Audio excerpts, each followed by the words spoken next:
एक दिन गौतम बुद्ध अपने शिष्यों के साथ एकदम शांत बैठे हुए थे।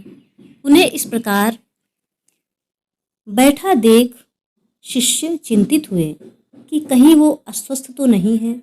एक शिष्य ने पूछा कि आज वह मौन क्यों है? क्या शिष्यों से कोई गलती हो गई है? इसी बीच एक अन्य शिष्य ने पूछा कि क्या वह अस्वस्थ हैं? तभी कुछ दूर खड़ा व्यक्ति जोर से चिल्लाया, आज मुझे सभा में आने की अनुमति क्यों नहीं मिली? बुद्ध आंखें बंद करके ध्यान मग्न हो गए। वह व्यक्ति फिर से चिल्लाया, मुझे प्रवेश की अनुमति क्यों नहीं मिल रही? कोई तो बताए। इसी बीच एक उदार शिष्य ने उनका पक्ष लेते हुए कहा कि उसे सभा में आने की अनुमति प्रदान की जाए। बुद्ध ने आंखें खोली और बोले, नहीं, वह अछूत है, उसे आने की आज्ञा नहीं दी जा सकती। यह सुनकर शिष्यों को बड़ा विस्मय हुआ, बड़ा आश्चर्य हुआ। भगवान बुद्ध उनके मन का भाव समझ गए और बोले, हाँ, वह अछूत है। इस पर कई शिष्य बोले, गुरुदेव, हमारे आश्रम में जात पात का कोई भेद है ही नहीं, फिर वह अछूत कैसे हो गया?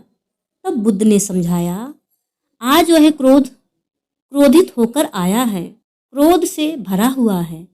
क्रोध से जीवन की एकाग्रता भंग होती है। क्रोधी व्यक्ति प्रायः मानसिक हिंसा कर बैठता है। इसलिए जब तक वह क्रोध में रहता है तब तक वह अछूत ही होता है। इसलिए उसे कुछ समय एकांत में खड़े रहना चाहिए। क्रोधित शिष्य भी भगवान बुद्ध की बातें सुन रहा था। पश्चाताप की अग्नि में तपकर वह समझ चुका था कि अहिंसा ही मनुष्य का महान कर्तव्य और धर्म है। वह बुद्ध के चरणों में गिर पड़ा और कभी क्रोध न करने का संकल्प लिया। फ्रेंड्स, दोस्तों, इस कहानी से हमें ये शिक्षा मिलती है कि क्रोध के कारण व्यक्ति अनर्थ कर बैठता है और पश्चाताप उसे बाद में होता है, जिसका कोई लाभ नहीं मिलता। इसलिए हमें क्रोध कभी नहीं करना चाहिए। असल मायने में क्रोधित व्यक्ति अछूत हो जाता है और उसे अकेला छोड़ देना चाहिए। उससे बहस नहीं करनी चाहिए, क्योंकि उस समय वो अपने होश में है ही नहीं। क्रोध करने से तन, मन और धन तीनों की हानि होती है। क्रोध से ज़्यादा हानिकारक कोई और वस्तु है ही नहीं।